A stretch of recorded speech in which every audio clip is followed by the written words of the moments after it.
সতে মুচি। লিখেছেন ষষ্ঠীপদ চট্টোপাধ্যায়। সতে মুচি জাতে মুচি হলেও জুতো সেলাই করে না, পেশা তার ঢোল বাজানো। সেজন্যে কেউ কেউ তাকে সতে বায়েন বলে। সতে কিন্তু তার নামের শেষে বায়েন বলে না, বলে মুচি, সত্যেশ্বর মুচি।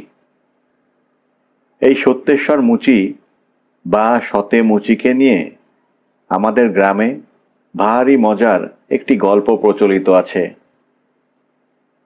আমাদের গ্রামের অনতি দূরে রায়না নামে একটা বিখ্যাত গ্রাম আছে।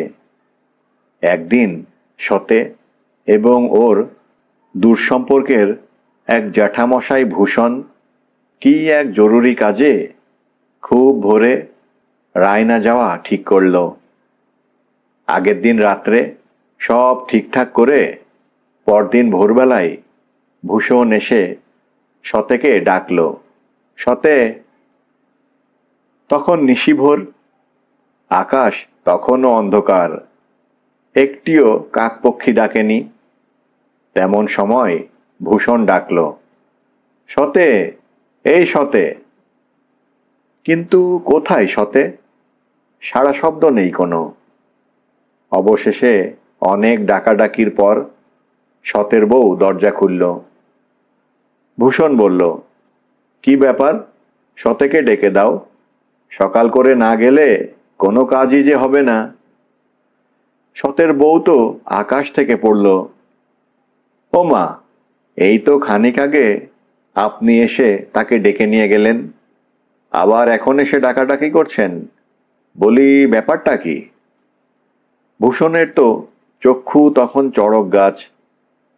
আমি এসে ডেকে নিয়ে গেলাম? আমি তো এই আসছি। না, আপনি তো ডাকলেন তাকে, সেও অমনি আপনার ডাক শুনে বেরিয়ে গেল।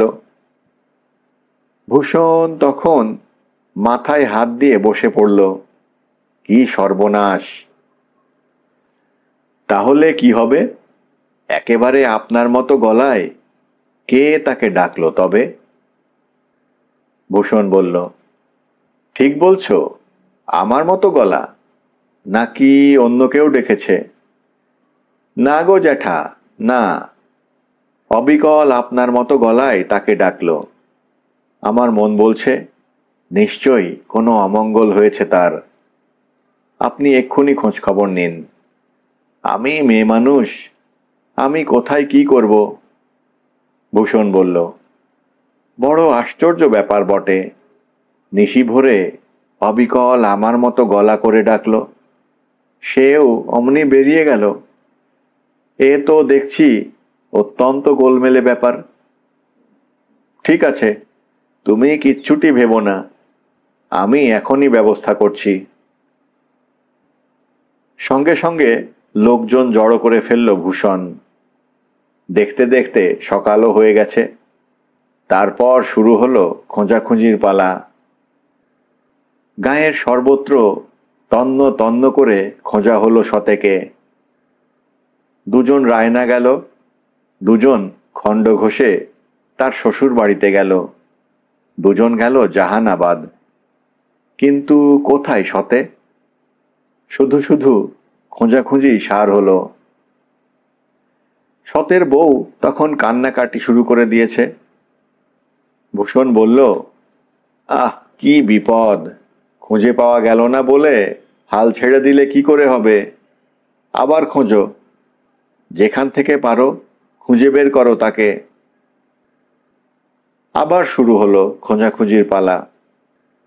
বন জঙ্গল তোলপাড় করা হলো, কিন্তু তবু কোনখানে সতের এতটুকু চিহ্নও পাওয়া গেল না। ভূষণ বলল, পুকুরে জাল ফেলে দেখো, যদি কেউ কোনো অপকর্ম করে ডুবিয়ে রেখে থাকে তাকে। জাল নামলো পুকুরে, সতে সেখানেও নেই। কাজেই বাধ্য হয়েই হাল ছেড়ে দিতে হলো। নিশি ভোরে একজন জলজ্যান্ত মানুষ বেমালুম উবে গেল গ্রামের বুক থেকে। এই সংবাদটাই শুধু বাতাসের আগে ছড়িয়ে পড়ল সর্বত্র। দেখতে দেখতে কয়েকটা দিন কেটে গেল। 1 দিন, 2 দিন, 3 দিন। 4 দিনের দিন ভূষণ ওর মেয়ের বাড়ি যাচ্ছিল। তখন চৈত্রের শেষ, দুপুরবেলা, খাঁ খাঁ করছে রোদ্দুর। একটা ছাতি মাথায়, খালি পায়ে, সতের কথা ভাবতে ভাবতে পথ চলছিল ভূষণ। গাঁয়ের প্রান্তে বাবুর মায়ের খালের ওপারে মালগড়ে বলে একটা জায়গা আছে। সেখানে বিরাট এক বটগাছের নিচে গিয়ে বসল ভূষণ। এই পথে কতদিন সতেকে নিয়ে ভূষণ তার মেয়ের বাড়ি গেছে। এই গাছতলায় কতবার বিশ্রাম করতে বসে দুজনে কত গল্প করেছে। সেই সব কথা ভাবতে লাগলো ভূষণ। ভাবতে ভাবতে সতের জন্যে মনটা তার আরো বেশি খারাপ হয়ে গেল। কি যে হলো মানুষটার, বেমালুম উবে গেল। গাঁয়ের লোকে কত কথাই না বলছে এসব ব্যাপার নিয়ে। কেউ বলছে ওকে ঠিক নিশিতে ডেকেছে, কেউ বলছে বাঘে খেয়েছে, কেউ বলছে দেশ ত্যাগ করেছে। যার যা ইচ্ছে সে তাই বলছে। দুষ্ট লোকেরা বলছে ওসব ভূষণেরই কারসাজি, সেই নিশ্চয়ই কোনো কিছুর লোভে সরিয়েছে সতেকে। শেষের কথাটা শুনলে কেমন যেন ছ্যাঁত করে ওঠে বুকের ভেতরটা। কিন্তু মানুষের মুখে তো হাত চাপা দেওয়া যাবে না। কাজেই যে যা বলে তা চোখ কান বুঝে শুনে যেতে হয়। ভূষণ যখন গাছতলায় বসে বসে এইসব ভাবছে, সেই সময় হঠাৎ ওর পায়ের উপর জলের মতো এক ফোঁটা কি যেন পড়ল টস করে। ভূষণ ভাবল এ নিশ্চয়ই কাকপক্ষীদের কাজ।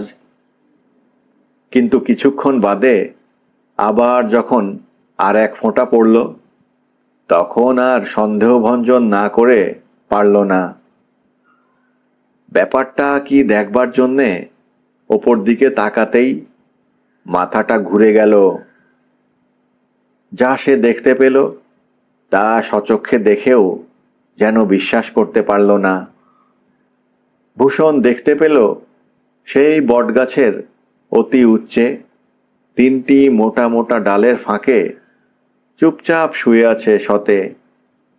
আর তারই কাতর 2টি চোখ বেয়ে টপ টপ করে ঝরে পড়ছে সেই জলের ফোঁটা। সতেকে দেখতে পেয়েই ভূষণ লাফিয়ে উঠল, সতে, এই সতে। কিন্তু কে দেবে সাড়া? সাড়া নেই, শব্দ নেই। সতে শুধু চেয়ে চেয়ে দেখছে। ভূষণ আবার ডাকল, সতে রে। সতে এবারও সাড়া দিল না। ভূষণ ফের ডাকল, এই, এই সতে, ওখানে শুয়ে আছিস কেন? আমি জ্যাঠামশাই, আমাকে চিনতে পারছিস না? সতে নিরুত্তর। ভূষণ বুঝল গতিক সুবিধের নয়, এর মধ্যে নিশ্চয়ই কোনো ভৌতিক ব্যাপার রয়েছে, নয়তো মাথা খারাপ হয়েছে সতের। কিন্তু ভৌতিক ব্যাপারই যদি হয়, তাহলে তো একে এখানে একা ফেলে রেখে কাউকে ডাকতে যাওয়া ঠিক হবে না। ততক্ষণে মাল পাচার হয়ে যাবে। তারপর তন্ন তন্ন করে খুঁজে মরে গেলেও আর কোথাও পাওয়া যাবে না তাকে। অথচ ওকে ওখান থেকে নামিয়ে আনাও তার একার কর্ম নয়। যাই হোক, ভাগ্যক্রমে হঠাৎ সেখান দিয়ে ভূষণেরই এক চেনা লোক যাচ্ছিল। ভূষণ তাড়াতাড়ি তার কাছে গিয়ে তাকে সব কথা খুলে বলে গাছতলায় নিয়ে এলো। তারপর সতের দিকে আঙুল দেখিয়ে বলল, ওই, ওই দেখো। ওপর দিকে তাকাতেই লোকটির তো চক্ষু স্থির। আরে, সত্যিই তো, ও তো আমাদের সতেমুচি। ওকে ওখান থেকে এক্ষুনি নামিয়ে ফেলতে হবে। তা তো হবে, কিন্তু ও এখানে এলো কি করে? সেইটাই তো আশ্চর্য। আমার মনে হয় এ নিশ্চয়ই সেই তেনাদের কাজ, যখন তখন যাদের নাম করতে নেই। ঠিক আছে, তুমি এক কাজ করো, গাছের ওপর উঠে সতেকে একটু ছুঁয়ে থাকো। আমি ততক্ষণে লোকজন সব ডেকে ডুকে আনছি। না হলে ওকে ওখান থেকে টেনে নামানো তোমার আমার কর্ম নয়। এই বলে লোকটি দ্রুতপদে গ্রামের দিকে চলে গেল, আর ভূষণও তৎক্ষণাৎ গাছে উঠে ছুঁয়ে ফেলল সতেকে। তারপর লোকজন এলে সবাই মিলে ধরাধরি করে সতেকে নামানো হলো। পালকিতে শুইয়ে বাড়ি নিয়ে যাওয়া হলো। রোজা এসে ঝাড়ফুঁক করতে অনেকটা সুস্থ হলো বেচারা। দিন কতক পরে যখন সে একেবারে সুস্থ হয়ে উঠল, তখন একদিন সকলের কাছে সব কিছু সবিস্তারে খুলে বলল সে। সতে বলল, সেদিন ভোরবেলায় ভূষণের মতো গলা করে কে যেন তাকে ডাকল, আর সেও অমনি মন্ত্রমুগ্ধের মতো বেরিয়ে এলো সেই ডাক শুনে। কিন্তু বাইরে এসে কাউকেই সে দেখতে পেল না। তখন কেমন যেন সর্বশরীর ছমছমিয়ে উঠল তার। এমন সময় হঠাৎ সে বুঝতে পারল তার পায়ের তলা থেকে মাটি ক্রমশ যেন সরে সরে যাচ্ছে এবং অনেক উঁচুতে উঠে যাচ্ছে সে। তখন সে কতবার চেষ্টা করল চিৎকার করে কাউকে ডাকবার, কিন্তু তার গলা দিয়ে তখন এতটুকু শব্দ আর বের হলো না। কেমন যেন বোবা হয়ে গেল সে। তারপর বাতাসে ভাসতে ভাসতে খালের ধারে ওই বটগাছের ডালে গিয়ে আটকে গেল। সেই থেকে 3-4টে দিন ওইখানেই, ওই গাছের ডালেই একভাবে কেটে গেছে তার। ওই গাছের তলা দিয়ে কত লোকজনকে সে যেতে আসতে দেখেছে, কিন্তু বহু চেষ্টা করেও, গলা দিয়ে এতটুকু শব্দ বের করেও কাউকে ডাকতে পারেনি। সারাটা দিন যে কিভাবে কাটতো তার, তা একমাত্র সেই জানে। সন্ধ্যের পর সে দেখতে পেত কিংভূত কিমাকার দুটো মুখ ভাঁটার মতো চোখ বের করে এগিয়ে আসছে তার দিকে। আর সারা রাত ধরে তারা লকলকে জিভ বের করে অবিরাম তাকে চাটত। চেটে চেটে তার শরীরের সমস্ত রক্ত চুষে খেত তারা। তারপর ভোর হলেই আবার ওকে ফেলে রেখে চলে যেত। সারাদিনে আর আসতো না। সেই সন্ধ্যের পর আবার আসতো। সতের মুখে এই অবিশ্বাস্য কাহিনী শুনে অবাক হয়ে গেল সবাই।